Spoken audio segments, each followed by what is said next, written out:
Hello दोस्तों, तो हम आ गए हैं अपने फोर्थ वीडियो में, थर्मल प्रॉपर्टीज ऑफ मैटर के फोर्थ वीडियो में। राइट, इसमें हम पढ़ेंगे हीट ट्रांसफ़र। इसके पहले हमने 3 वीडियोस कर रखे हैं। अगर आपने नहीं देखा है तो बेसिक्स के लिए आप वो वीडियोस देख सकते हैं। ठीक है, फर्स्ट वीडियो देख लेना, क्योंकि उसमें मैंने टेम्परेचर और हीट में एक्चुअल डिफरेंस क्या है, एक्चुअल फील क्या है वो बताया है। तो वो आप देख लेंगे तो ज़्यादा अच्छा होगा। राइट, तो स्टार्ट करते हैं इस वीडियो को। इस वीडियो में हम क्या करेंगे, हीट ट्रांसफ़र के बारे में पढ़ेंगे, समझेंगे। राइट, ओके, तो स्टार्ट करते हैं। ये जो टॉपिक है वो इम्पॉर्टेंट है JEE मेंस और नीट के पर्सपेक्टिव से। राइट, बहुत सारे क्वेश्चंस क्या करते हैं उसमें पूछते हैं, तो आप ध्यान से देखना। ठीक है, तो हीट ट्रांसफ़र के 3 मेथड होते हैं, आपने पढ़ा होगा या फिर आप जानते होंगे। पहला है कंडक्शन। क्या है? कंडक्शन। और दूसरा है कन्वेक्शन, कन्वेक्शन। और तीसरा है रेडिएशन। क्या है? रेडिएशन। तो हम ये 2 वीडियोस जो बनाएंगे, अभी ये 4th वीडियो जो चल रहा है और जो 5th वीडियो है वो कंडक्शन के ऊपर ही रहने वाला है। ठीक है, देखो अपने सिलेबस में ना कंडक्शन के ऊपर हमें डिटेल में बात करनी है, रेडिएशन के ऊपर डिटेल में बात करनी है, और कन्वेक्शन के ऊपर थोड़ी सी बात करनी है, वो डिटेल में नहीं है बस। तो कंडक्शन और रेडिएशन को अपने को डिटेल में समझना है, डिटेल में पढ़ना है। उसके न्यूमेरिकल्स, उसके कॉन्सेप्ट्स एग्ज़ाम में पूछते हैं तो वो हम समझेंगे। राइट, ओके, तो स्टार्ट करते हैं कंडक्शन से। राइट, इसको मिटाते हैं। कंडक्शन, कन्वेक्शन और रेडिएशन। कंडक्शन से स्टार्ट करेंगे हम। तो हेडिंग डालेंगे क्या होता है कंडक्शन।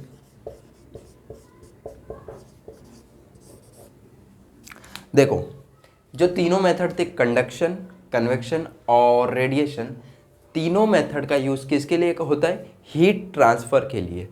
हीट को एक जगह से दूसरे जगह पे ट्रांसफ़र करने के लिए यूज़ होता है। वो 3 वे होते हैं, 3 रास्ते होते हैं मैटर के पास, किसी भी ऑब्जेक्ट के पास हीट ट्रांसफ़र के लिए। राइट, तो कंडक्शन उसमें क्या होता है? Conduction it is a way of transfer of heat या फिर एनर्जी। आपको पता है ये हीट क्या होता है? एक एनर्जी का फॉर्म होता है। It is a way of transfer of energy by molecular vibration. Molecular vibration मतलब क्या? मतलब मॉलिक्यूल्स के वाइब्रेशन की वजह से जो हीट का ट्रांसफ़र होता है, मॉलिक्यूल्स के वाइब्रेशन की वजह से जो हीट का ट्रांसफ़र होता है, मॉलिक्यूल्स के कोलिजन की वजह से जो हीट का ट्रांसफ़र होता है, उसे हम क्या कहते हैं? कंडक्शन। क्या बोलते हैं? कंडक्शन। तो और इसको अच्छे से समझते हैं। ठीक है, सपोज करो ये एक मेटल रॉड है। क्या है? Metal rod. ये सॉलिड है। राइट, तो मेटल रॉड क्यों लेते हैं? आपको पता ही होगा, मेटल्स क्या होते हैं? गुड कंडक्टर ऑफ हीट होते हैं। राइट, तो ये उसके पार्टिकल्स है। लेट सपोज क्या है? ये मेटल के पार्टिकल्स है। ठीक है, अब मैंने क्या किया ना, इस पॉइंट पे, इस एज में इसको हीट किया। क्या किया मैंने? हीट किया। हीट करने से क्या होगा आपको पता है? इस एंड का टेम्परेचर क्या होगा? राइज होगा। हीट करने से क्या होता है? टेम्परेचर इंक्रीज हो जाता है। अगर टेम्परेचर इंक्रीज हो गया तो याद करो फर्स्ट लेक्चर में बताया था टेम्परेचर क्या होता है? It is average of kinetic energy of each particle. मतलब हर एक पार्टिकल का काइनेटिक एनर्जी का एवरेज ही क्या होता है? टेम्परेचर होता है। तो जैसे ही टेम्परेचर यहाँ पे बढ़ गया, यानी इस पार्टिकल की काइनेटिक एनर्जी बढ़ गई। अब देखो ये क्या करेंगे? काइनेटिक एनर्जी बढ़ गई तो मतलब और जुग जुग जुग जुग मोशन करेंगे, रैंडम मोशन करेंगे और ऐसे वाइब्रेट करेंगे। तो ये क्या करता है? अपना काइनेटिक एनर्जी इसको ट्रांसफर करता है, फिर ये क्या करता है? अपना काइनेटिक एनर्जी और मोमेंटम इसमें ट्रांसफ़र करता है, फिर ये इसमें करता है, ऐसे करते करते करते करते क्या हो जाता है, हीट ट्रांसफ़र होता है। क्या होता है? हीट ट्रांसफ़र होता है। मतलब पार्टिकल के कोलिजन से, पार्टिकल के वाइब्रेशन से जो एनर्जी का ट्रांसफ़र हो रहा है ना, उसको हम लोग क्या बोलते हैं? कंडक्शन। क्या बोलते हैं? कंडक्शन। क्या एक्चुअल में मैटर ट्रांसफ़र हो रहा है या फिर मतलब पार्टिकल ट्रांसफ़र हो रहा है? नहीं, एक्चुअल में हीट ट्रांसफ़र हो रहा है, एनर्जी ट्रांसफ़र हो रहा है। मैटर ट्रांसफ़र हो रहा है क्या? नहीं। तो हम लिख सकते हैं वो चीज़, matter does not transfer in conduction. Conduction की बात हो रही है यहाँ पे, ठीक है। मैटर ट्रांसफर नहीं होता है। क्या ये पार्टिकल यहाँ पे चला गया था? नहीं, पार्टिकल तो खुद अपने पोजीशन पे, अपने लोकेशन पे वाइब्रेट किया। वाइब्रेट करने से ये अपना कंजुगेटिव जो दूसरा पार्टिकल है उसको एनर्जी ट्रांसफ़र कर दिया, और इसी को हम लोग क्या बोल रहे हैं? हीट। ठीक है, इसी को हम लोग क्या बोल रहे हैं? हीट। तो जो कंडक्शन होता है ना, कंडक्शन मोस्टली सॉलिड्स में पाया जाता है। किसमें? सॉलिड्स में। क्यों? क्योंकि सॉलिड में आपको पता होगा कि पार्टिकल्स जो होते हैं सॉरी, सॉलिड्स में आपको पता होगा जो पार्टिकल्स होते हैं वो कॉम्पैक्ट होते हैं।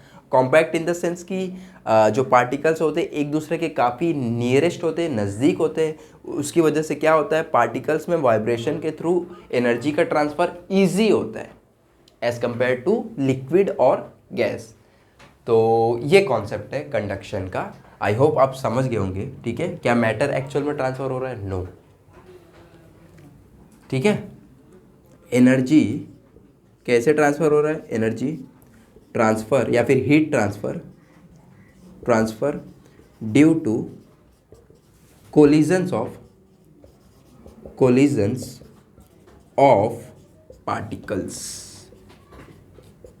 पार्टिकल्स। एनर्जी की जगह पे हम लोग हीट लिख सकते हैं। ठीक है, heat transfer due to collisions of particle के कोलिजन की वजह से हीट का क्या हो रहा है? ट्रांसफ़र हो रहा है। ठीक है, तो धीरे धीरे क्या होगा कि ये टेम्परेचर बढ़ेगा, इस पॉइंट का टेम्परेचर बढ़ेगा, फिर धीरे धीरे इस पॉइंट का टेम्परेचर बढ़ेगा। ऐसे ऐसे क्या करेगा? टेम्परेचर हर एक पॉइंट का बढ़ते जाएगा। जैसे कि आपने घर पे देखा होगा, इसका रियल लाइफ एग्जांपल देता हूँ मैं। तो अगर आप एक चम्मच को गर्म कर रहे हैं गैस के बर्नर में, तो पहले क्या होगा? चम्मच कुछ ऐसा रहता है। ठीक है, चम्मच को अगर आप गर्म कर रहे हैं तो क्या होता है? पहले यहाँ का हीट होता है, ये पार्टिकल्स जो होते हैं चम्मच के अंदर, स्पून के अंदर, ये पार्टिकल्स अपना टेम्परेचर बढ़ाते हैं। फिर धीरे धीरे वो क्या करते हैं? कोलिजन्स के थ्रू, ठीक है, वाइब्रेशन के थ्रू अपना हर एक पार्टिकल एनर्जी ट्रांसफ़र करते रहते हैं। तो आप कुछ टाइम में देखेंगे कि जैसे ये चम्मच है तो इस एंड, पहले ये एंड गर्म होगा, ये गर्म होते होते होते फिर ये बढ़ते जाएगा, फिर एक पॉइंट आता है कि ये भी गर्म हो जाता है। तो ये क्या है? यही है कंडक्शन। क्या है ये? कंडक्शन है। तो आई होप आप समझ गए होंगे, राइट। तो इसको मिटाता हूँ, आप नोट कर सकते हैं। ठीक है, ओके। कंडक्शन आप समझ गए होंगे, राइट। कंडक्शन कहाँ होता है? मोस्टली ये सॉलिड्स में होता है।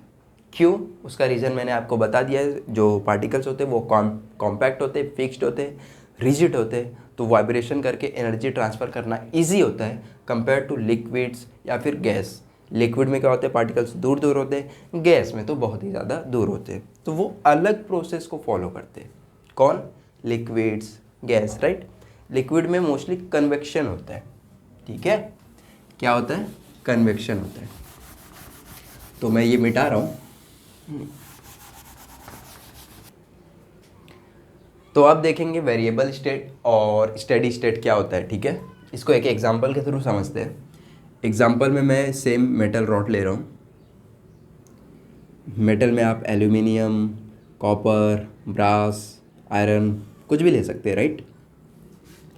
ओके, अब ये एक मेटल रॉड है, ठीक है, और मैं क्या करता हूँ ना, स्टार्टिंग में एज्यूम करो कि ये इसका टेम्परेचर 0 डिग्री सेल्सियस था, मतलब सराउंडिंग टेम्परेचर भी 0 डिग्री सेल्सियस है, इसको फ्रिज में रख दिया, ऐसा आप समझ सकते हैं।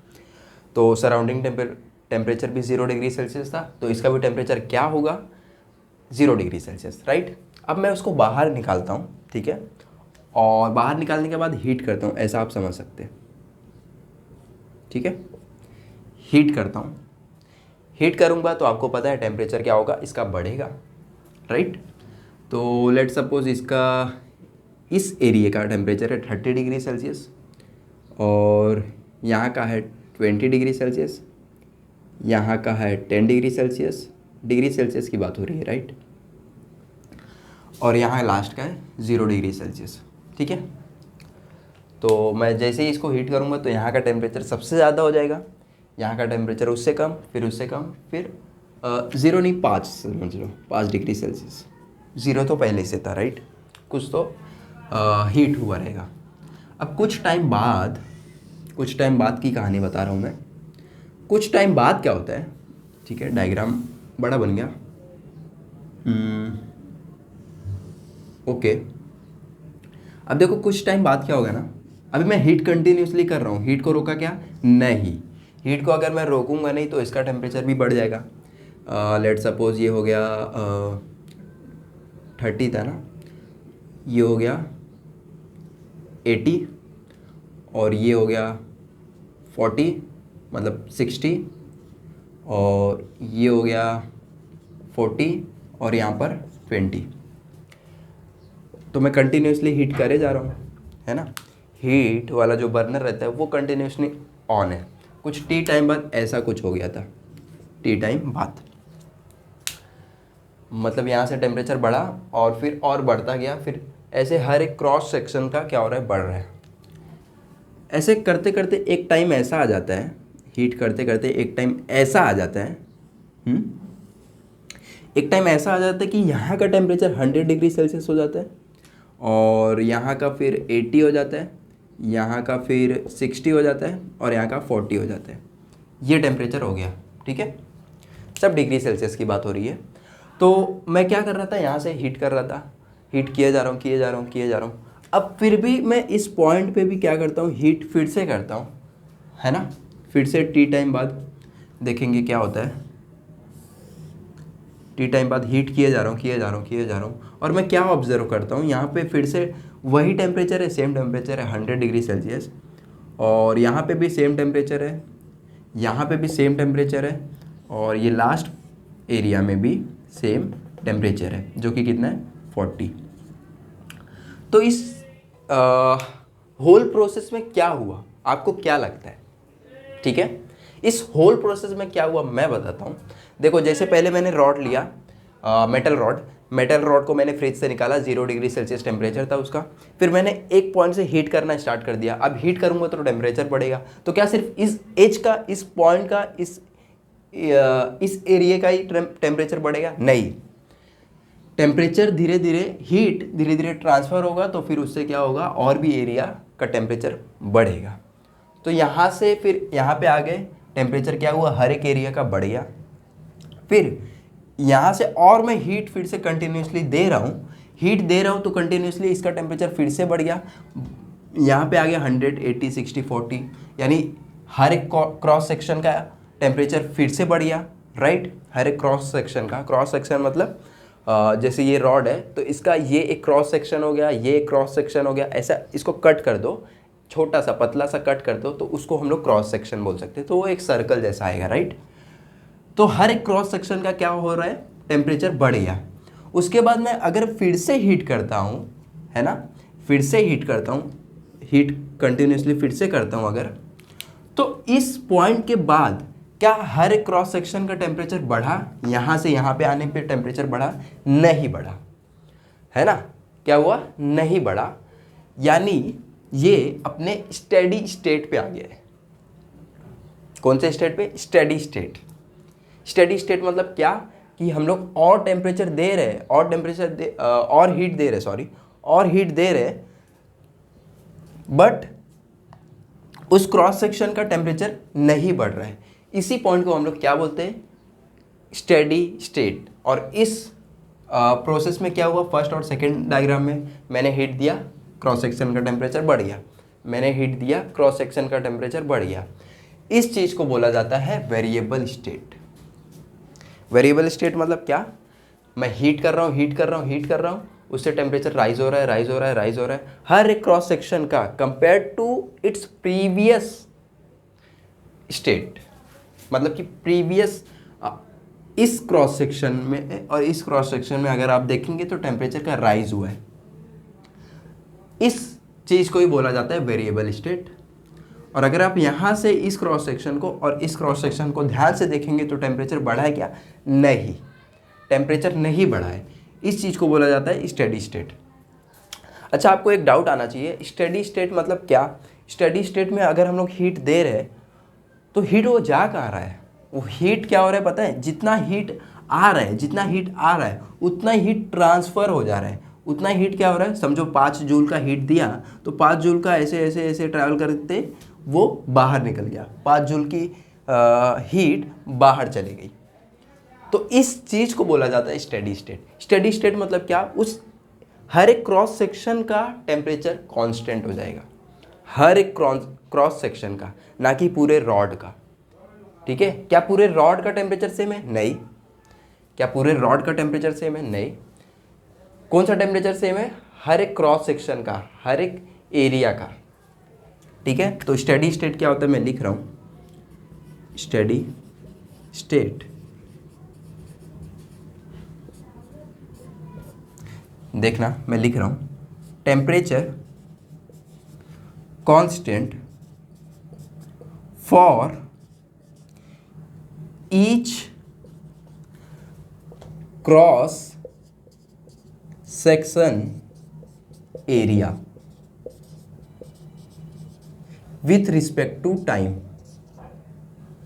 With respect to time, with respect to time का मतलब क्या है, मैं टाइम मतलब टाइम कितना भी बढ़ रहा है बट उसका टेम्परेचर, उस क्रॉस सेक्शन का टेम्परेचर नहीं बढ़ रहा है ना, वो कांस्टेंट हो गया। उसी को हम लोग क्या बोलते हैं, स्टेडी स्टेट। उसी चीज़ को हम लोग क्या बोलते हैं, स्टेडी स्टेट। ठीक है,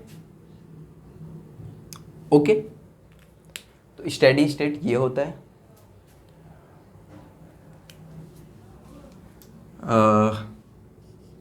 क्या स्टेडी स्टेट में temperature of whole body constant होता है, temperature of whole body constant. तो इसका जवाब है नो। इसका जवाब क्या है, नो। पूरे बॉडी का टेम्परेचर कांस्टेंट नहीं होता है, हर एक क्रॉस सेक्शन का टेम्परेचर कांस्टेंट हो जाता है। इसी चीज़ को हम लोग बोलते हैं स्टेडी स्टेट। ठीक है, और हाँ, इसमें एक बात इंपॉर्टेंट ये है कि जो कंडक्टर है ना, ये कंडक्टर है, इसके चारों तरफ इंसुलेटर लगाया गया है।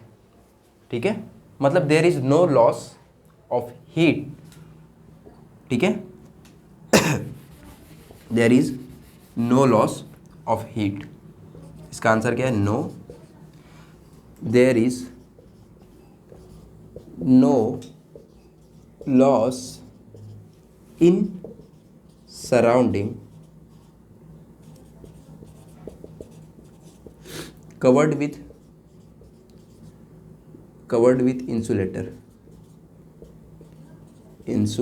इंसुलेटर आपको पता होगा, इंसुलेटर मतलब वो हीट को ट्रांसफ़र नहीं होने देते।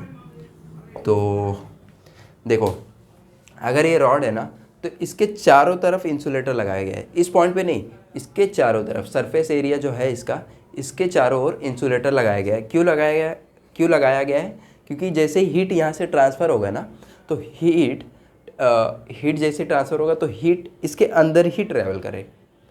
इसके लिए ये चारों तरफ क्या लगा दिए, इंसुलेटर। तो अब जो भी बात होगी, जो भी कंडक्टर की बात होगी, तो आप एज्यूम करना कि उसके चारों तरफ इंसुलेटर लगाया गया है। ठीक है, तो आप ये चीज़ नोट कर सकते हैं। आई होप समझ गए होंगे। तो variable state, first diagram, second diagram, third diagram, first second third, ये सब में क्या, ये सब कौन सी स्टेट है, वेरिएबल स्टेट है। अगर आप देखेंगे तो ईच क्रॉस सेक्शन का टेम्परेचर क्या हो रहा है, बढ़ रहा है, चेंज हो रहा है। बट अगर आप थर्ड एंड फोर्थ डायग्राम देखेंगे तो उसमें क्या हो रहा है, हर एक क्रॉस सेक्शन का टेम्परेचर चेंज नहीं हो रहा है, कांस्टेंट है, उस चीज़ को बोला जाता है स्टेडी स्टेट। ठीक है, मैं एक बार फिर से रिपीट कर रहा हूँ, क्या स्टेडी स्टेट में पूरे रॉड का टेम्परेचर कांस्टेंट होता है? नहीं। स्टेडी स्टेट में ईच क्रॉस सेक्शन का टेम्परेचर क्या होता है? कांस्टेंट होता है। ठीक है, बहुत कन्फ्यूज़न होता है, बहुत बच्चे मिस्टेक करते हैं इसमें। स्टेडी स्टेट नाम से उनको ऐसा लगता है स्टेडी मतलब कांस्टेंट है, पूरा टेम्परेचर कांस्टेंट होगा, बट ऐसा नहीं है। हर एक क्रॉस सेक्शन का टेम्परेचर कांस्टेंट होता है। तो आप ये नोट कर सकते हैं, मैं मिटाने जा रहा हूँ। ठीक है, ओके, मैं मिटाता हूँ। एक क्वेश्चन पूछता हूँ आपसे। ठीक है, अब हम क्या देखेंगे, क्वेश्चन देखेंगे। Which is true for steady state?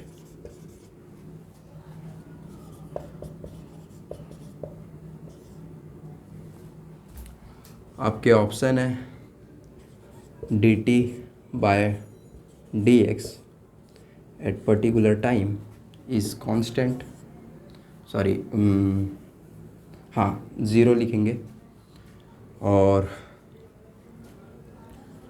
dt by dt with x is 0।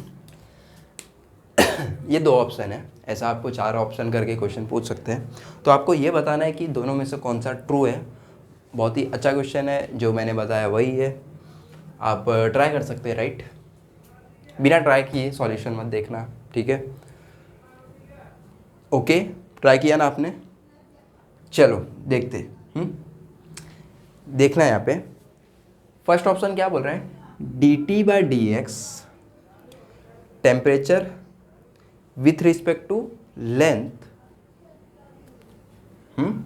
जैसे मान लो ये रॉड है, तो ये टेम्परेचर है, x क्या है, ये डिस्टेंस है, लेंथ है, और टाइम तो टाइम होता है ना। अब dt by D X at a given t, इसको क्या बोलते हैं, at a given t, at a given x, at a given time, at a given length. तो ये क्या बोल रहा है first option, dt by D X change in temperature with respect to length is constant. मतलब 0 लिखा है तो उसका मतलब कांस्टेंट ही होता है ना। तो ये क्या सही है? क्या हर एक लेंथ का, लेंथ वाइज जैसे हम लोग मूव करेंगे, x में मूव करेंगे, तो क्या उसका टेम्परेचर कांस्टेंट होता है स्टेडी स्टेट में? क्या मैंने ये बताया कि यहाँ पे अगर 100 होगा तो यहाँ पे भी 100 होगा, यहाँ पे ऐसा कुछ बताया क्या मैंने?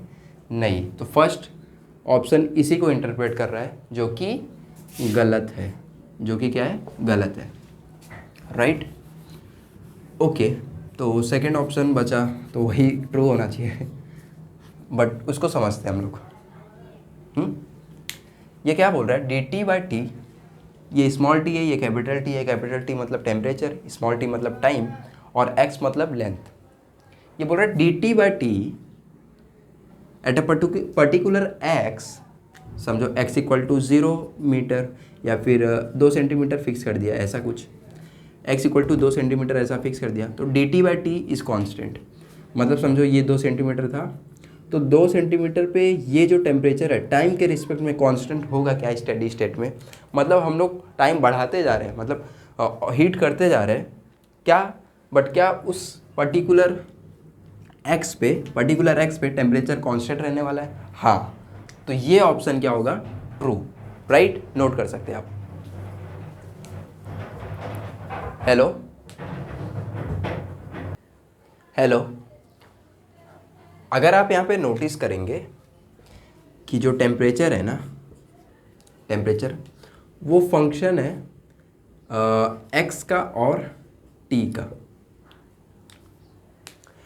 टेम्परेचर फंक्शन है x का और t का, मतलब x जैसे ही चेंज करते हैं टेम्परेचर चेंज करता है। और अगर स्टेडी स्टेट ना हो तो अगर हम लोग t चेंज करेंगे तो टेम्परेचर भी क्या होगा, चेंज होगा। ये वेव में आप पढ़ते हैं, इस टाइप का जो फंक्शन है वो कहाँ पढ़ते हैं आप, वेव में पढ़ते हैं, राइट। तो क्या हीट भी वेव है, ऐसा आप बोल तो नहीं सकते एग्जैक्ट, बट यस कुछ उसी टाइप का है ना, कुछ एनालॉगी वाइज समझ सकते हैं आप। ओके ठीक है, तो आप नोट किए होंगे, मैं मिटाता हूँ, है ना। हेलो, तो अब हम देखेंगे amount of heat Q that flows in time T।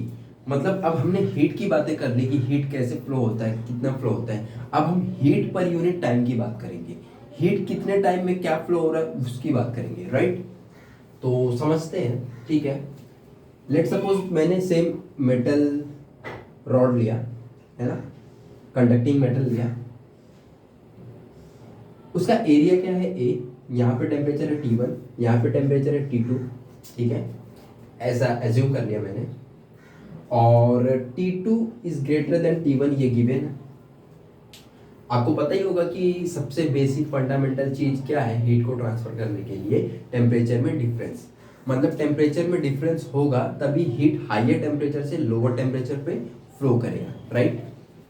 Okay, और लेट सपोज यहाँ इसका लेंथ क्या है, L है, ओके। और हमने T टाइम के लिए हीट का फ्लो किया, ओके। तो एक्सपेरिमेंटली ये ऑब्जर्व हुआ, कैसे, एक्सपेरिमेंटली क्या ऑब्जर्व हुआ, एक्सपेरिमेंटली ये ऑब्जर्व हुआ कि Q जो है ना हीट, वो डायरेक्टली प्रोपोर्शनल है एरिया के। मतलब ये एरिया अगर और मोटा होगा तो और ज़्यादा हीट फ्लो होगा, ये एरिया पतला होगा तो और कम हीट फ्लो होगा, तो उसके डायरेक्टली प्रोपोर्शनल है। और ये भी ऑब्जर्व हुआ, ये जो हीट है ना वो डायरेक्टली प्रोपोर्शनल है difference in the temperature T2 minus T1। मतलब ये जो T2 है, ये T1 है, ये जितना ज़्यादा डिफरेंस होगा, उतना ज़्यादा अमाउंट ऑफ हीट ट्रांसफर होगा पर यूनिट टाइम, उतना ज़्यादा क्या होगा, हीट ट्रांसफर होगा, ठीक है। अगर टेम्परेचर डिफरेंस कम है तो हीट कम ट्रांसफर होगा, टेम्परेचर डिफरेंस ज़्यादा है तो हीट ज़्यादा ट्रांसफर होगा, ये बोल रहे हैं। ये सब एक्सपेरिमेंटली ऑब्जर्व हुआ, मैं नहीं बोल रहा हूँ। और क्या देखा गया, जो हीट है वो डायरेक्टली प्रोपोर्शनल है T यानी टाइम के। जितने टाइम के लिए हम लोग हीट देंगे उतना ज़्यादा हीट क्या होगा, ट्रांसफर होगा। जितने टाइम के लिए हम लोग हीट देंगे उतना ज़्यादा हीट ट्रांसफर होगा। और ये भी देखा गया कि Q जो है ना वो इनवर्सली प्रोपोर्शनल है किसके, लेंथ के। इसका जो लेंथ है, अगर हम लेंथ बढ़ा देते तो हीट कम ट्रांसफर होता है, और लेंथ कम कर देते तो हीट ज़्यादा ट्रांसफर होता है। तो ये सब चीज़ें देखी गई क्या, एक्सपेरिमेंटली। ये मैं नहीं बोल रहा हूँ, एक्सपेरिमेंट्स बोल रहे हैं। तो आपको पता ही होगा ये सब प्रोपोर्शनल को हटाएंगे, कांस्टेंट आएगा, है ना। कांस्टेंट क्या आएगा, के, थर्मल कांस्टेंट बोलते हैं उसको, के ए T2 माइनस T1 अपॉन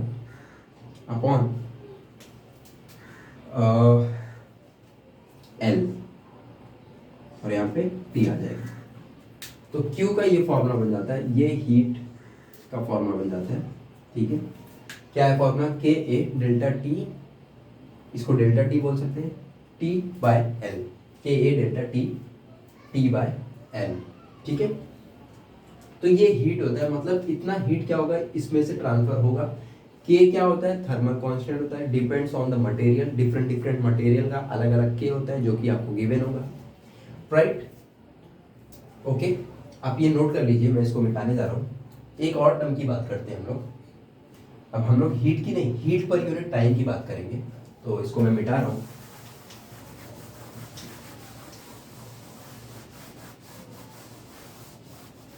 किसकी बात करेंगे हम लोग, हीट पर यूनिट टाइम की, जिसको हम लोग हीट करंट भी बोलते हैं। क्या बोलते हैं, heat current. Heat current is equal to Q by T। तो इसका डेफिनेशन कुछ ऐसा हो सकता है, हीट करंट का, हीट करंट जिसको H से डिनोट कर रहे हैं, उसका डेफिनेशन क्या हो जाएगा, amount of heat transfer, amount of heat transfer per unit time. उसी को आप पावर से भी समझ सकते हैं, पावर, है ना, amount of heat transfer per unit time. इसी को हम लोग क्या बोलते हैं, हीट करंट। ये ज़्यादा इंपॉर्टेंट है compare to heat, heat current ज़्यादा इंपॉर्टेंट है। ओके, तो यहाँ से अगर हम लोग हीट का फॉर्मूला निकालेंगे, सॉरी हीट करंट का, तो Q बाई टी था। Q क्या है, ये है के A delta T by L. यहाँ पे भी टी था, यहाँ पे भी टी था, दोनों कैंसिल आउट हो जाएंगे। तो हीट करंट का फॉर्मूला ये हो जाएगा के A delta T by L. तो ये बहुत ज़्यादा इंपॉर्टेंट है, ये आपको याद रखना है, ठीक है, के A delta T by L.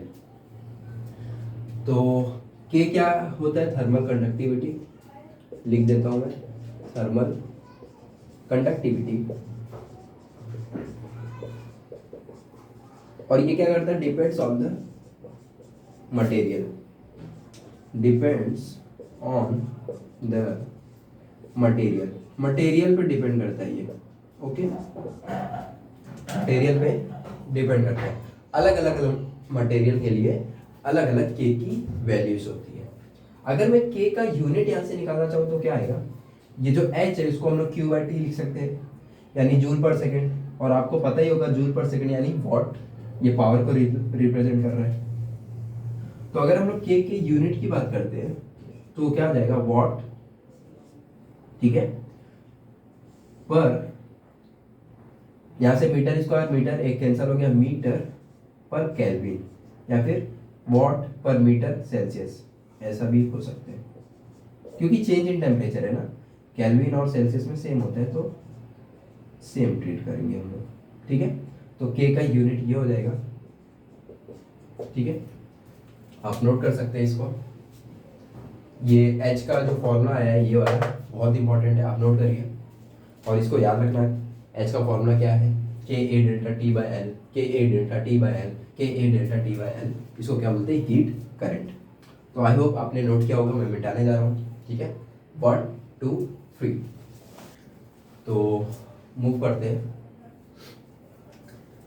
तो यहाँ से अपने को याद रहना चाहिए formula, K A delta T into T by L, ये हो गया। और हीट करंट का फॉर्मूला क्या है, क्यू बाय टी, और यहाँ से हीट करंट का फॉर्मूला क्या आ जाएगा, के A delta T by L. ये फॉर्मूला सबसे ज़्यादा इंपॉर्टेंट है, तो इसको याद रखना है, ठीक है। आप इसको नोट कर सकते हैं, ये पूरी चीज़ें हमने पढ़ी, राइट। तो ये याद रखना, एच का फॉर्मूला क्या है, के A delta T by L, K A delta T by L. तो आप इसको नोट कर सकते हैं, मैं मिटाने जा रहा हूँ। इसके बाद हम लोग नेक्स्ट क्वेश्चन करते हैं, जिससे आपको और भी कॉन्सेप्चुअल क्लैरिटी मिलेगी। तो अभी ये क्वेश्चन सॉल्व करना है, इजी है, राइट, इजी है, आप कर सकते हैं, ट्राई करिए एक बार खुद से, उसके बाद मैं आपको बताता हूँ। ओके, आई होप आपने ट्राई किया होगा।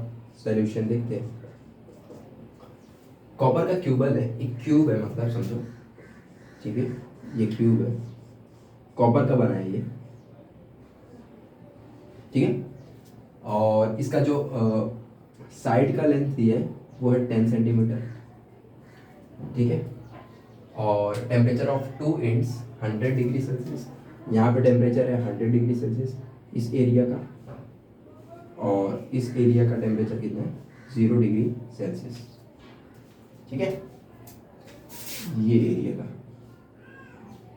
और ये इस एरिया का, ठीक है। तो ये है 0 डिग्री सेल्सियस, ये 100 डिग्री सेल्सियस। के की वैल्यू दी है, थर्मल कंडक्टिविटी भी बोलते हैं इसको, क्या बोलते हैं, थर्मल कंडक्टिविटी। और नेक्स्ट वीडियो में हम लोग देखेंगे कि थर्मल कंडक्टिविटी इक्विवेलेंट कंडक्टिविटी क्या होगी, वो सबसे बहुत अच्छे क्वेश्चंस बनते हैं, ठीक है। पूछ रहा है क्या, what is the rate of heat flow, मतलब देखो यहाँ पे 100 डिग्री सेल्सियस है, यहाँ पे 0 डिग्री सेल्सियस है, टेम्परेचर में डिफरेंस है, तो क्या होगा, हीट का फ्लो होगा। बट सिर्फ हीट का फ्लो नहीं पूछ रहा है, पूछ रहा है कि रेट ऑफ हीट फ्लो, यानी कि हीट करंट की बात कर रहा है। तो इसका फॉर्मूला हम लोग ने पढ़ा है, के A delta T by L. यहाँ से सब वैल्यूज पुट करनी है और आंसर आ जाएगा। के की वैल्यू क्या दी है, 400, सब कुछ ऐसा यूनिट में रखेंगे हम लोग, ये ऐसा यूनिट है। एरिया होगा 10 का स्क्वायर, 10⁻² हो जाएगा, बट उसको मीटर में कन्वर्ट करना पड़ेगा, तो 10⁻² से मल्टीप्लाई करेंगे और उसका स्क्वायर ले लेंगे तो क्या आ जाएगा 10⁻⁴, राइट। और यानी मीटर स्क्वायर में कन्वर्ट कर दिया हमने SI यूनिट में। अब डेल्टा टी देखेंगे तो क्या हो जाएगा 100। अब आप बोलोगे यहाँ पे SI यूनिट में क्यों नहीं कन्वर्ट किया, तो फिर देखो उसका रीज़न क्या है, डिग्री सेल्सियस और केल्विन में जो डिफरेंस इन टेम्परेचर होता है वो सेम होता है। दोनों अलग अलग चीज़ें होती है, अलग अलग यूनिट्स होती है, बट जो चेंज है यहाँ पे डेल्टा टी लेना है, ना कि सिर्फ टी लेना है, तो जो चेंज है वो सेम आने वाला है, तो इसलिए मैंने डायरेक्ट लिख लिया। ओके, तो आप भी ऐसे उसमें टाइम वेस्ट ना करके डायरेक्ट लिख सकते हैं। लेंथ लेना है, लेंथ इसका 10 रहेगा, सेंटीमीटर में तो मीटर में कन्वर्ट करेंगे तो कितना जाएगा 10⁻²। ओके, तो यहाँ से आप देखेंगे 10⁻⁴ और ये 10⁻⁴ बन जाएगा, कैंसिल आउट हो जाएंगे, और 1 0 से 1 0 कट गया, ठीक है। बचा क्या, यहाँ पे 10 है और ये ऊपर चला जाएगा तो बच आ जाएगा 4000। तो हीट था तो 4000 वॉट ये बोल सकते हो, या फिर आप इसी को बोल सकते हो 4000 जूल पर सेकेंड। तो ये आ जाएगा H का वैल्यू, ठीक है। मतलब इतना हीट हर एक सेकेंड में 4000 जूल, इतना हीट हर सेकेंड में ट्रैवल करेगा, ट्रांसफर होगा, ठीक है। तो आप ये नोट कर सकते हैं। मैं इसके बाद नेक्स्ट क्वेश्चन देखते हैं, ठीक है। जो थर्मल कंडक्टिविटी है, जो अपना K कांस्टेंट है, ठीक है, उसको मिला के ना इक्विवेलेंट कंडक्टिविटी, जो कि अपना नेक्स्ट लेक्चर में होगा, उससे रिलेटेड बहुत बढ़िया बढ़िया क्वेश्चन होते हैं, वो हम नेक्स्ट लेक्चर में देखेंगे, ठीक है। अभी तो बेसिक बातें ही हो रही है, ओके। तो अब देखेंगे ये सिंपल सा क्वेश्चन, राइट। क्वेश्चन क्या बोल रहा है मैं आपको समझाता हूँ, ठीक है, उसके बाद आप ट्राई करिएगा। हमें 2 मेटल रॉड दिया गया है, 2 मेटल रॉड है, इसका लेंथ है x, इसका है 4x, 4 गुना बड़ा है, इसका एरिया है a, इसका भी एरिया है, मैंने गलती से डायग्राम ऐसा बड़ा बना दिया है बट एरिया सेम है, राइट। और इसका थर्मल कंडक्टिविटी K है और इसका थर्मल कंडक्टिविटी 2K है। इस साइड में वाटर रखा है 100 डिग्री सेल्सियस पे, सेम यहाँ पे भी, और इस साइड में आइस रखा है 0 डिग्री सेल्सियस पे, और यहाँ पे भी सेम केस है। तो क्या होगा आपको पता ही है, higher temperature lower temperature, heat flow करेगा higher temperature to lower temperature, right. तो यहाँ से यहाँ पे हीट फ्लो करेगा, उसमें T टाइम लग रहा है, ठीक है, उसमें T टाइम के लिए हीट फ्लो कराया। तो पूछ रहा है कि अब यहाँ पर आइस रखा है, अगर तो हीट फ्लो करेगा तो आइस मेल्ट होगा, राइट। तो उस आइस मेल्ट होने का रेशियो पूछा है, यहाँ पे कितना आइस मेल्ट होगा और यहाँ पे कितना आइस मेल्ट होगा, उसका रेशियो बताना है, m1/m2। ये 4 ऑप्शन है, एक ऑप्शन राइट है। तो आप ट्राई करेंगे, आई होप आपने ट्राई किया होगा, राइट। अभी भी ट्राई कर सकते हैं, अगर नहीं किया है तो ठीक है, देखते हैं।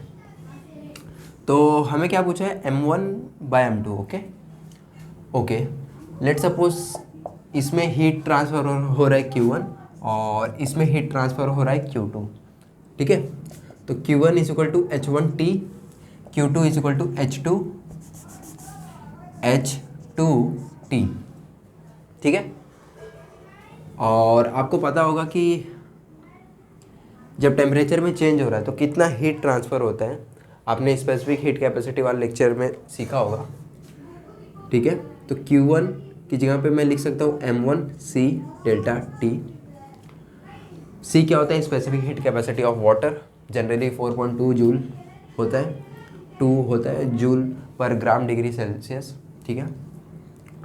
और = H1T हो जाएगा, और इसमें क्या हो जाएगा m2C डेल्टा T, और यहाँ पर क्या हो जाएगा H2T, राइट, ठीक है। ये दोनों इक्वेशन अपने को मिल गया। हम क्या करते हैं, फर्स्ट इक्वेशन और सेकंड इक्वेशन को डिवाइड कर देते हैं। ये फर्स्ट हो गया और ये सेकंड हो गया। मैं क्या कर रहा हूँ, फर्स्ट डिवाइड बाय सेकंड कर रहा हूँ, देखते हैं क्या आएगा। यहाँ से m1/m2 आ जाएगा, क्योंकि C कांस्टेंट है दोनों के लिए, क्योंकि वाटर है दोनों मटेरियल, और टेम्परेचर डिफरेंस भी सेम है दोनों का, तो डेल्टा T कैंसिल आउट हो जाएंगे। यहाँ से क्या बचेगा, H1/H2। टी सेम था दोनों का, तो वो भी कैंसिल हो गया, राइट। H1 का फॉर्मूला आपको पता ही होगा। H का फॉर्मूला क्या होता है, कब से हम लोग देख रहे हैं, के A delta T by L. तो यहाँ से हम लोग पुट करेंगे दोनों का फॉर्मूला।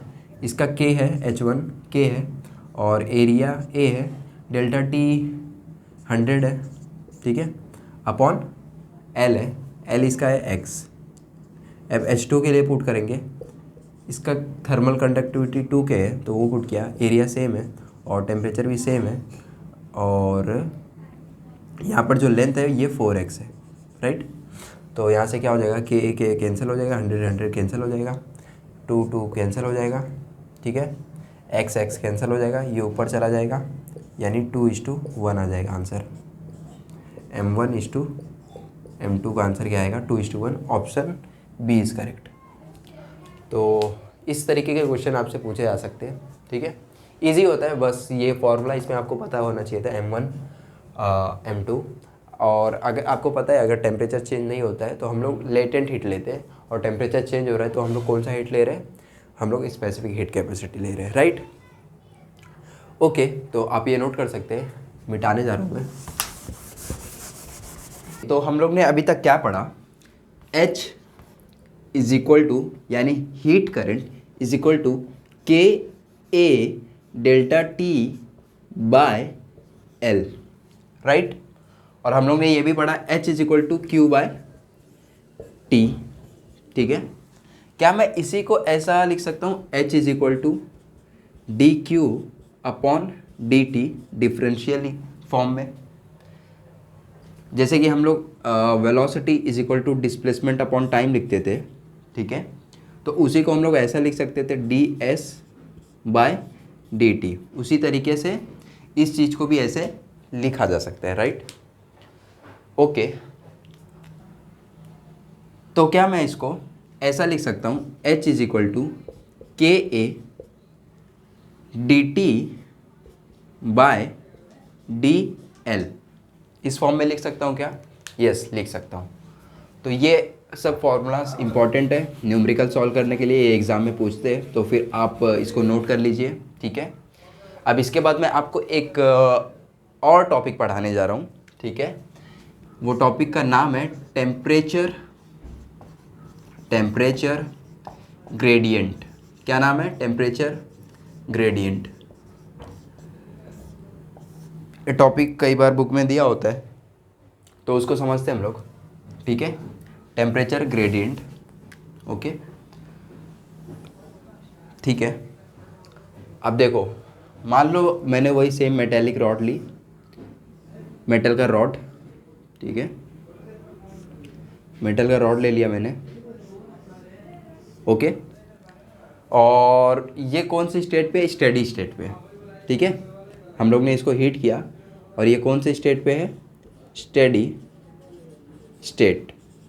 स्टेडी स्टेट के बारे में आप जान चुके हैं। स्टेडी स्टेट मतलब क्या, स्टेडी स्टेट मतलब हर एक क्रॉस सेक्शन का टेम्परेचर क्या हो जाएगा, कांस्टेंट हो जाएगा। अगर उसका 100 है तो इसका 100 है, तो इसका 80 हो गया समझो, और इसका 60 हो गया, और इसका 40 हो गया, ऐसे सो ऑन, राइट। मतलब टेम्परेचर क्या कर रहा है, जैसे जैसे हम लोग इसका डिस्टेंस बढ़ा रहे हैं, जैसे जैसे इसका लेंथ बढ़ा रहे हैं, वहाँ पर हम लोग ऑब्जर्व कर सकते हैं क्या टेम्परेचर डिक्रीज़ हो रहा है, राइट। अगर मैं इसका ग्राफ बनाऊँ, इसका मैं ग्राफ बनाऊँगा टेम्परेचर वर्सेस डिस्टेंस का या फिर लेंथ का, क्रॉस सेक्शन के लेंथ का, तो क्या हो जाएगा, क्रॉस सेक्शन के लेंथ का अगर मैं बनाऊँगा तो यहाँ पर x इक्वल टू 0 है, ठीक है। x इक्वल टू समझो 2 सेंटीमीटर, 4 सेंटीमीटर, 6 सेंटीमीटर। जैसे जैसे लेंथ बढ़ रहा है, पहले तो 0 पे कितना है, 100 डिग्री सेल्सियस है, राइट। और जैसे जैसे क्या हो रहा है कि डिस्टेंस बढ़ रहा है, वैसे वैसे आप ऑब्जर्व करेंगे कि जो टेम्परेचर है वो भी कम हो रहा है, डिक्रीज़ हो रहा है। सो डिक्रीज़ हो रहा है, इसका मतलब क्या, टेम्परेचर लीनियरली गिर रहा है उसका ग्राफ, ठीक है। यहाँ पर क्या है, लेंथ है, यहाँ पर क्या है, टेम्परेचर है। ऐसे करके क्या हो रहा है, टेम्परेचर लीनियरली डिक्रीज़ हो रहा है। तो मैं ऐसा लिख सकता हूँ, D T by D L is what, constant. मतलब कभी भी स्टेडी स्टेट में D T by D L क्या होता है, कांस्टेंट होता है। और इसी D T by D L, ये जो ग्राफ का स्लोप है D T by D L, उसी को हम लोग क्या बोलते हैं, उसी को हम लोग बोलते हैं टेम्परेचर ग्रेडियंट। तो इसको D T by D L से डिनोट करते हैं, आप लिख सकते हैं। कई बार एग्जाम में पूछ लेता है, ये सब गिवन होता है और टेम्परेचर ग्रेडियंट पूछ लेता है, तो उस समय आपको क्या निकालना है, D T by D L, यानी ये जो ग्राफ का स्लोप होता है, अगर ग्राफ गिवन है तो उसका स्लोप निकाल लीजिए। तो ग्राफ का जो स्लोप होता है वो क्या होता है, टेम्परेचर ग्रेडियंट। ग्रेडियंट का मतलब ही होता है स्लोप से रिलेटेड चीज़। तो टेम्परेचर ग्रेडियंट मतलब क्या, D T by D L. अच्छा, एक और बात इसमें, इस स्लोप, ये स्लोप पॉजिटिव है कि नेगेटिव है? अगर आप देखेंगे तो ये स्लोप नेगेटिव है, क्योंकि आप थीटा एंगल बनाएंगे तो थीटा क्या बन रहा है, 90 से ज़्यादा बन रहा है, और 10 90 प्लस थीटा क्या होता है, नेगेटिव में जाता है, राइट। ओके, तो ये D T by D L इस ग्राफ के लिए नेगेटिव है, बट क्या सबके लिए टेम्परेचर ग्रेडियंट नेगेटिव होता है? नहीं, ज़रूरी नहीं है। अब आपने इसमें कहाँ से, यहाँ से हीट किया था तो ऐसे डिक्रीज हुआ था, बट हो सकता है आप यहाँ से हीट करेंगे। अब अगर यहाँ से हीट करेंगे तो इधर 100 होगा, फिर 60 40, मतलब 80 60 40 ऐसे फिर डिक्रीज करेगा, तो उसका ग्राफ ऐसे भी कुछ हो सकता है, ऐसे भी हो सकता है, ठीक है। तो ऐसा ज़रूरी नहीं है कि हमेशा स्लोप नेगेटिव होगा, पॉजिटिव भी हो सकता है, डिपेंड करता है कि आप कहाँ से उसको हीट दे रहे हैं, कहाँ से हीट प्रोड्यूस कर रहे हैं, राइट।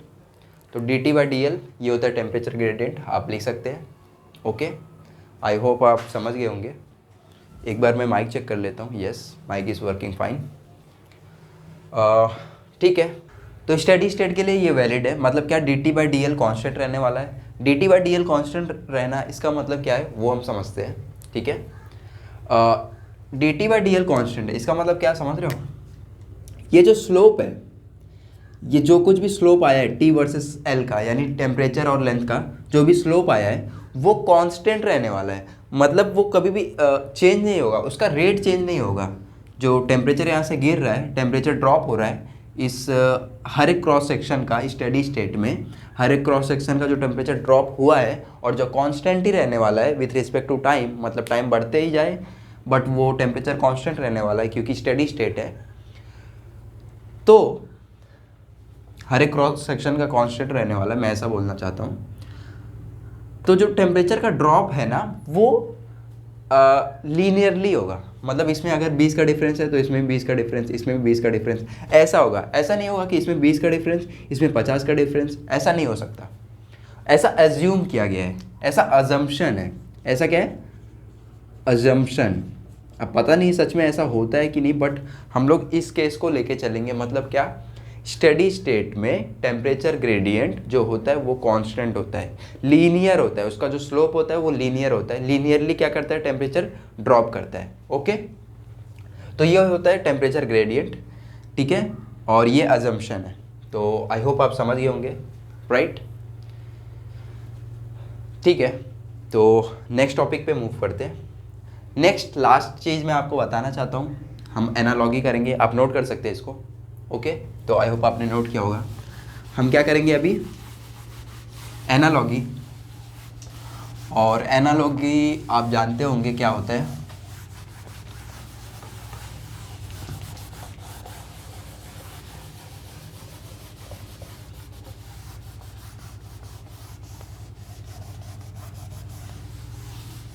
ठीक है, हम क्या करेंगे अभी, एनालॉगी। एनालॉगी क्या होता है, एनालॉगी मतलब कि जैसा रोटेशनल मोशन चैप्टर अगर आपने पढ़ा रहेगा, रोटेशनल डायनेमिक्स, तो उसमें हम लोग रोटेशनल वाली चीज़ों को लीनियर से कंपेयर करते थे। जैसे यहाँ पे लीनियर वेलोसिटी होता था, लीनियर, वैसे इसमें एंगुलर वेलोसिटी होता है। Linear acceleration, angular acceleration, force, torque, linear momentum, angular momentum, इस टाइप की जो चीज़ें होती थी उसको हम लोग एनालॉगी बोलते थे, राइट। एनालॉगी, ठीक है, कुछ लोग एनालॉजी बोलते हैं, कुछ भी बोल लो, बट कॉन्सेप्ट तो सेम ही रहने वाला है। ओके, तो यहाँ पर हम लोग एनालॉगी दो चीज़ों के बीच में करेंगे। एक तो करंट इलेक्ट्रिसिटी, तो इलेक्ट्रिसिटी एक इलेक्ट्रिसिटी, और दूसरा जो हीट का हम लोग ने पढ़ा अभी, हीट का, एक काम करता हूँ, मैं हीट का यहाँ पे लिखता हूँ, ठीक है। हीट का एनालॉजी किससे करेंगे हम लोग? इलेक्ट्रिसिटी से, ठीक है। तो देखते हैं क्या कॉमन टर्म्स आते हैं, कॉमन सिमिलैरिटीज़ क्या होती है, पैटर्न हम लोग कुछ ऑब्जर्व करने की कोशिश करते हैं, एनालॉजी समझते हैं, ठीक है। तो इलेक्ट्रिसिटी में आपने पढ़ा होगा इलेक्ट्रिक करंट होता था, इलेक्ट्रिक करंट, और इलेक्ट्रिक करंट को हम लोग किससे डिनोट करते हैं? आई से। किससे? आई से, ठीक है। हम लोग आई से डिनोट करते थे, राइट। हीट में क्या होता है? हीट करंट होता है, हीट करंट, जिसका फॉर्मूला हम लोग ने पढ़ा, राइट, ये वाला हीट करंट को डिनोट करते किससे? एच से, राइट, किससे? एच से, ठीक है। आप देख सकते हैं एनालॉगी, यहाँ पर क्या था? इलेक्ट्रिक करंट था, इलेक्ट्रिक करंट, और यहाँ पर क्या है? हीट करंट है, उससे सिमिलर है, उसका एनालॉगी है। जैसे लीनियर वेलोसिटी होता था और एंगुलर वेलोसिटी होता था, उस टाइप में एनालॉगी है ये, ठीक है। अब मैं दूसरा क्वेश्चन पूछता हूँ, क्या कि ये कैसे बनता था, मतलब इलेक्ट्रिक करंट कैसे आता था, वाई, क्यों आता था, इलेक्ट्रिक करंट क्यों आता था? तो आप बोलेंगे due to difference in the potential. जब पोटेंशियल डिफरेंस होता था, वोल्टेज होता था, तो वहाँ से क्या आता था? इलेक्ट्रिक करंट आता था, राइट, ओके। वो मैं माइक चेक कर रहा था, कभी कभार होता है कि पूरा लेक्चर शूट कर दो और माइक चला ही नहीं, तो फिर पूरा वेस्ट हो जाता है, इसलिए। तो यहाँ पर क्या होता था, वाई मैं पूछ रहा हूँ, तो वहाँ पर कैसे होता था, इलेक्ट्रिक करंट कैसे बनता था? पोटेंशियल डिफरेंस के कारण बनता था। मतलब कि पोटेंशियल डिफरेंस होता था दो वायर्स के बीच में, या फिर एक वायर के दो एंड में, तो हायर पोटेंशियल से लोअर पोटेंशियल पे क्या करता था? करंट ट्रांसफ़र होता था या फिर ट्रैवल करता था। अगर मैं हीट में पूछूं वाई, तो मतलब हीट क्यों ट्रांसफ़र होता है, कैसे ट्रांसफ़र होता है, तो उसका जवाब होगा डेल्टा टी। मतलब टेम्परेचर में डिफरेंस होने की वजह से ही हीट फ्लो करता है। हीट हमेशा हायर टेम्परेचर से लोअर टेम्परेचर की तरफ फ्लो करता है, हायर टेम्परेचर से लोअर टेम्परेचर की तरफ फ्लो करता है। तो वो कैसे आता है? जब टेम्परेचर में डिफरेंस होगा। अगर टेम्परेचर दोनों का सेम है तो क्या हीट ट्रांसफ़र हो रहा है? नहीं।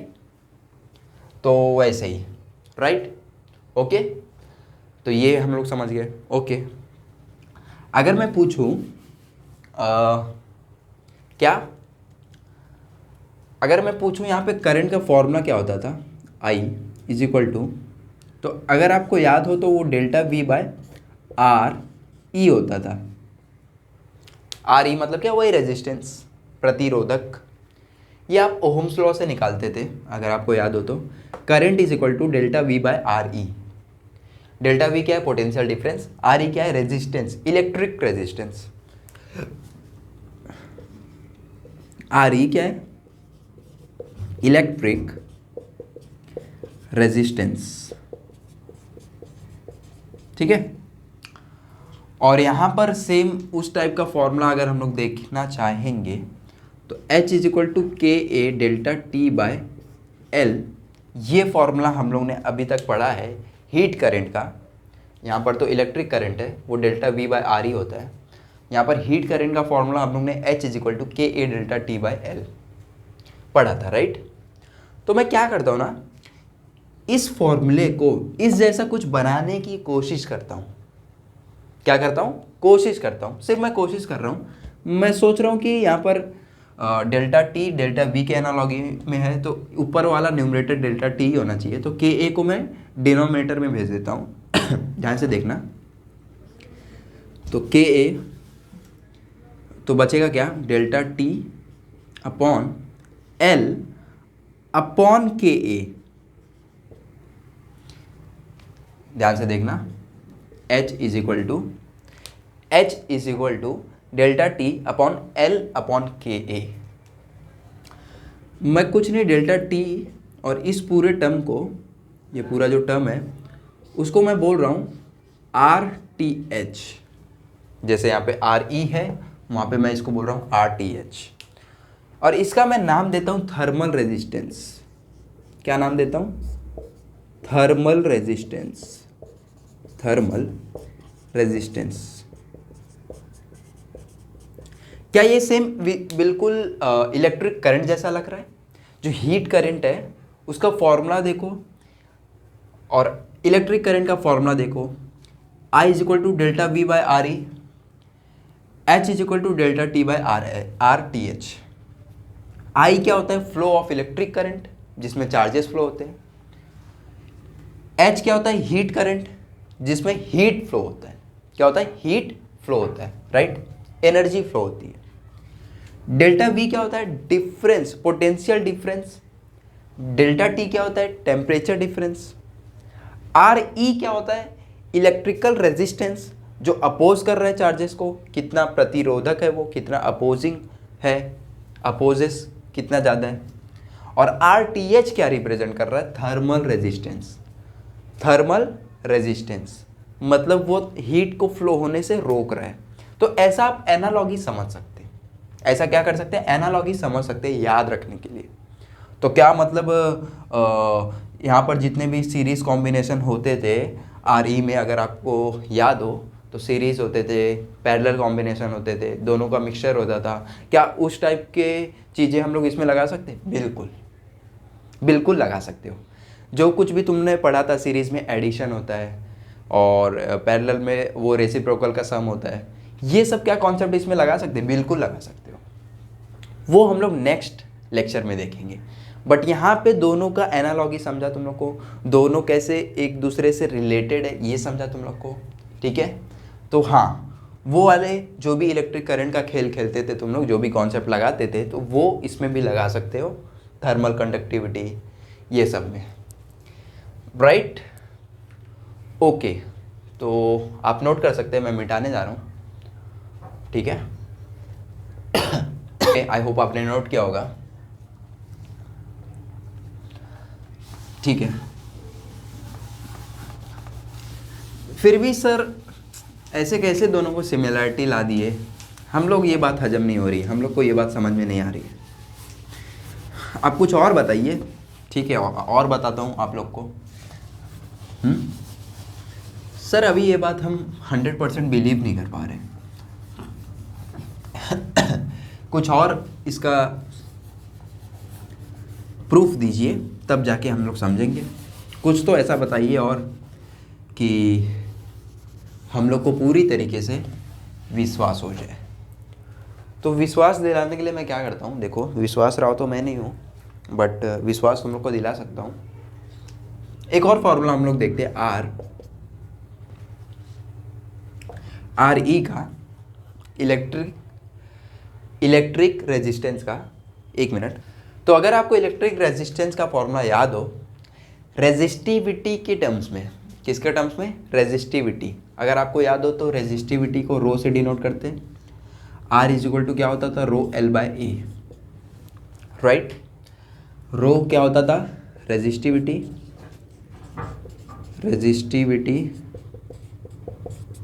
एल लेंथ है, ए एरिया है। It depends on what? Material. Depends on material मतलब मटेरियल पे डिपेंड करता था, राइट? अब यहाँ पर हम लोग ने जो थर्मल रेजिस्टेंस का फॉर्मूला निकाला है ना, वो क्या आया था?